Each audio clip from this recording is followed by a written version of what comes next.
Serial Anupama में आज के एपिसोड में आप देखेंगे कि फाइनली समर को भी अपने पिता का सच पता चल जाएगा और वो अपने पिता से इतनी नफरत करेगा कि वो अपने पिता से बेटे कहलाने का हक जो है उसका वो हमेशा के लिए छीन लेगा। आज के एपिसोड में आप देखेंगे कि यहाँ पर अनुपमा बिना मंगलसूत्र का नजर आती है तो घर में सभी को लगता है आखिर अनुपमा इस तरह क्यों घूम रही है, मंगलसूत्र क्यों नहीं पहना है। उसकी सास भी उसे कहती हैं कि सुहागन औरतों का गला खाली नहीं रहता, तो ऐसे में तुम मंगलसूत्र पहन लो। और वनराज को कहती है वनराज मंदिर में मंगलसूत्र रखा है उसे पहना दो। अनुपमा अब क्या करे, वो यहाँ सबको बता भी तो नहीं सकती कि वनराज के हाथों से वो मंगलसूत्र नहीं पहनेगी।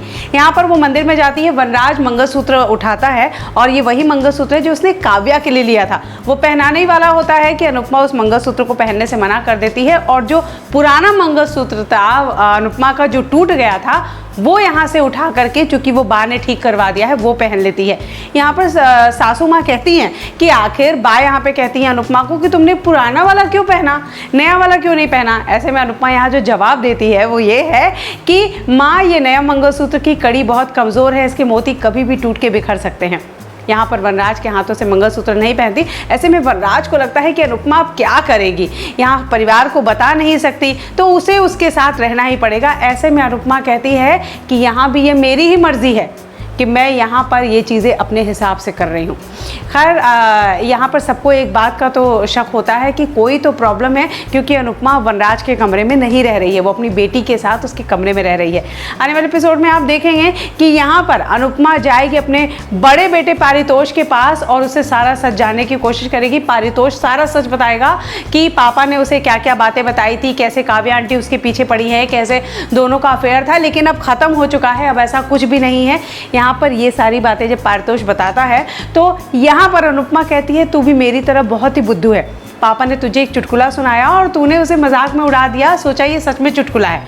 यहाँ पर अनुपमा ये बात का एहसास कराती है पारितोष को कि जो भी तेरे पापा ने तुझसे कहा है वो सब झूठ है, तुझे एक कहानी मनगढ़ंत सुनाई है जो कि ऐसा कुछ भी नहीं है। वहीं पारितोष किंजल से बात कर रहा होता है और ऐसे में समर आ जाता है, वो सुन लेता है कि उसके पापा और काव्या का अफेयर चल रहा है और यही टेंशन उसकी माँ को हुई थी जो वो बेहोश हुई और जो आज तक वो झेल रही है। समर ये बातें बर्दाश्त नहीं कर पाता, वो सीधे अपने पापा के पास जाता है और वो सारे सवालों का जवाब मांगता है। खैर यहाँ पर ये भी कहता है कि आपने मेरी माँ को जितनी तकलीफ़ें दी हैं उन सब का ब्याज सहित, सूद सहित मैं आपको वो सब कुछ तकलीफ़ें लौटाऊंगा। साथ ही आज से जैसे आपने मेरी माँ का हक छीना है वैसे मैं आपसे आपका हक छीनता हूँ। आज से आप मुझे बेटा नहीं कहेंगे, मैं आपका बेटा नहीं हूँ। वनराज को लगता है बहुत बड़ा धक्का, लेकिन चाह कर भी वो कुछ कह नहीं पाता।